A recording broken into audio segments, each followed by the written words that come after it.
Assalamualaikum warahmatullahi wabarakatuh. Perkenalkan, nama saya Safirna Salih Putri dari kelas 11 IPS 2. Kali ini saya akan menjelaskan tentang bab 8 yaitu DHCP dan ARP. Nah, pada video sebelumnya saya sudah membahas mengenai DHCP dan juga ARP. Buat kalian yang belum tahu atau belum paham mengenai apa itu DHCP dan ARP, tonton video ini sampai habis ya.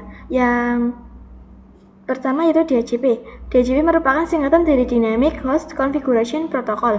DHCP adalah sebuah service yang digunakan untuk mempermudah distribusi IP address dalam suatu jaringan secara otomatis.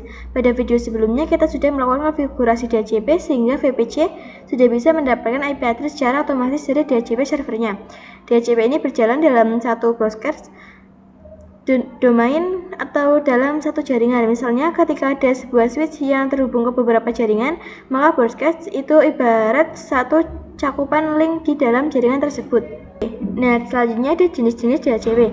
Jenis DHCP ada 3, yaitu yang pertama DHCP server sebagai penyedia layanan DHCP kepada klien, yang kedua DHCP klien sebagai penerima layanan dari DHCP server, yang ketiga ada DHCP relay sebagai penghubung antara DHCP server dan klien. Jadi DHCP server berfungsi sebagai pengirim atau penyedia IP, DHCP klien sebagai penerima IP, dan DHCP relay sebagai penghubung antar keduanya. Nah, yang ketiga ada cara kerja DHCP. Cara kerja DHCP dikenal sebagai istilah DORA, yaitu Discover, Offer, Request, Acknowledgement. Pada video sebelumnya saya sudah menunjukkan proses saat VPC meminta IP.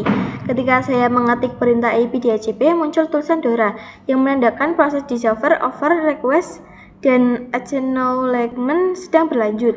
Discover atau broadcast, klien mencari tahu ada server DHCP di mana ya. Offer, server menjawab, saya punya IP address ABCD, mau nggak? Request, klien meminta, boleh minta IP address lengkapnya dong. Acknowledgement, server merespon, oke, silahkan gunakan IP tersebut. Nah, contohnya seperti ini. Ketika VPC ingin meminta IP address, kita bisa mengetikkan perintah IP DHCP. Lalu kita enter,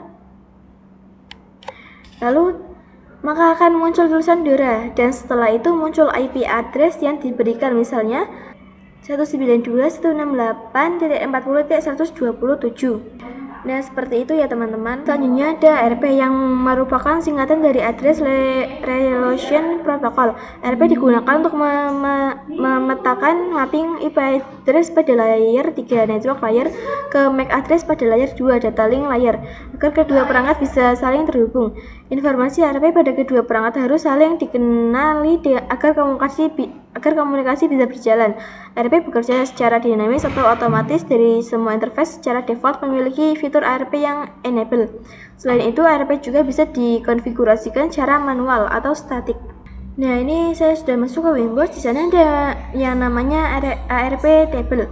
Untuk menampilkan isi ARP table, VPC harus mengirim paket terlebih dahulu. Nah, contohnya ketika VPC ini ingin terkoneksi ke internet menggunakan perintah ping ke Google, maka ARP table akan menyimpan data atau histori koneksi tersebut. Nah, sebagai contoh di VPC 5, ketikkan ping google.com. Nah, jika hasilnya TTL dan di ARP table tercatat alamat IP-nya, kita bisa melihatnya di Winbox melalui menu IP, lalu ARP. Jadi di situ akan muncul IP dari perangkat tersebut. Nah, itu saja pembahasan kita mengenai DHCP dan ARP. Mulai dari pengertian, jenis-jenis cara kerja DORA hingga contoh penerapannya di Mikrotik. Semoga penjelasan ini mudah dipahami dan bermanfaat untuk kalian semua. Mohon maaf apabila ada kesalahan kata. Wassalamualaikum warahmatullahi wabarakatuh.